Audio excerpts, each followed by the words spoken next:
Hello everyone, आज की इस वीडियो में मैं आपको बताने वाला हूं कि हीरा क्यों चमकता है। ये इम्पॉर्टेंट है कि हीरा क्यों चमकता है, आपके लिए जानना भी बहुत ज़्यादा ज़रूरी है कि हीरा क्यों चमकता है। बहुत आसान तरीके से बताऊंगा। पहले एक बार सुन लीजिए। जो है हीरा जो होता है, इसमें जब वायु की किरण आती है, क्या समझ में आ रहा है ना? जो वायु में आने वाली जो किरण होती है उसका क्रांतिक कोण बहुत कम होता है।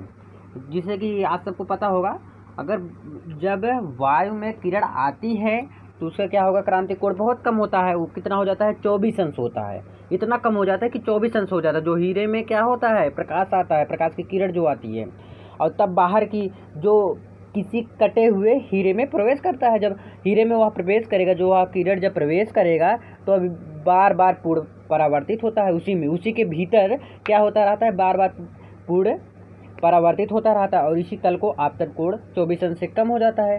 जब आपतन कोण 24 अंश से कम हो जाता है तो हीरे से बाहर आ पाता है। तभी प्रकाश जो है, तब जब कम हो जाता है तो प्रकाश क्या हो जाता है, बाहर आ जाता है। अब इसको लिखेंगे, फिर समझाऊंगा, फिर आ जाएगा। ठीक है ना? चलिए देखते रहिए लास्ट तक। देखिए, हीरे से लिखने में थोड़ा बड़ा हो सकता है और बताऊंगा तो बहुत आसान। हीरे से वायु में आने वाली सभी किरणें, हीरे से वायु में आने वाली किरणें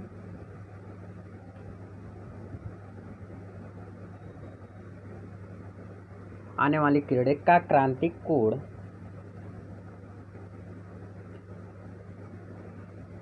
कोण ध्यान समझिएगा। क्रांतिक कोण क्या होता है, ध्यान समझिए। क्रांतिक कोण बहुत कम यानी कि कितना हो जाता है, 24 अंश होता है। ठीक है ना? क्रांतिक कोण कितना हो जाता है, 24 अंश होता है। और जब बाहर का प्रकाश उस हीरे में प्रवेश करता है, जब बाहर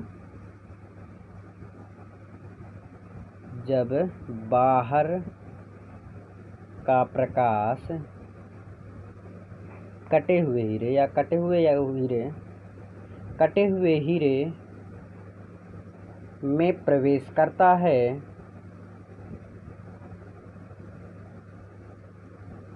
कहाँ प्रवेश करता है, उस हीरे में जब प्रवेश करता है तो उसके भीतर बार बार पूर्ण परावर्तित होता है। तो उसके भीतर, जिसे कि मैं बताऊंगा, तब उसके भीतर बार बार क्या होता है, पूर्ण परावर्तित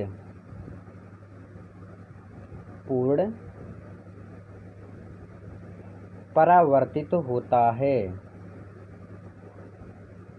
क्या हो जाता है, बार बार पूर्ण परावर्तित होता है। और जब किसी तल पर आपतन कोण 24 अंश से कम हो जाता है, तो कम भी होता है ना, तो आपतन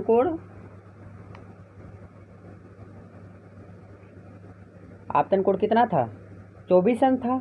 जब हीरा बहुत मान कम हो जाता है, यानी कि 24 अंश हो जाता है, तो आपतन कोण भी कम हो जाता है, 24 अंश से कम हो जाता है।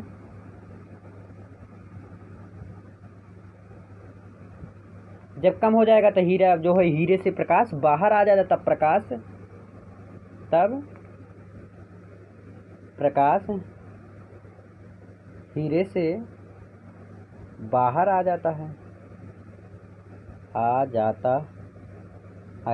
तो इसी प्रकार से जो है, सभी दिशाओं में क्या है, हीरा फैल जाता है। हीरे के जो प्रकाश होते हैं सभी दिशाओं में फैल जाते हैं। इसी घटना को क्या कहते हैं, इसी घटना को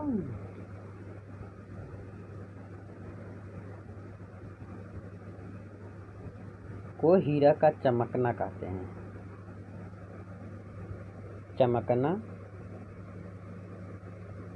हैं।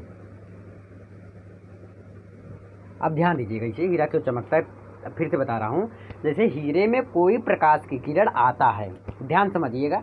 हीरे के अंदर कोई प्रकाश की किरण आता है, और जो क्रांतिक कोण होता है हीरे में, वो 24 अंश, यानी कि इसका बहुत कम वैल्यू है ये। ठीक। और जब ये 24 अंश आता है, ये कम है। जब कम रहेगा तो प्रकाश की किरण आएगी। जब प्रकाश की किरण आएगी तो उस पार तो हो नहीं पाएगी, तो क्या होगा, रिटर्न आ जाएगा, वापस आ जाता है। और फिर यह क्या होता है, फिर प्रकाश किरण वापस आएगा तो चमकेगा भाई। और जो चमकेगा तो उसी को क्या कहते हैं, हीरा का चमकना कहते। फिर से एक बार सुन लीजिए कि हीरा इसलिए चमकता है जिसका क्रांतिक कोण बहुत कम 24 अंश होता है।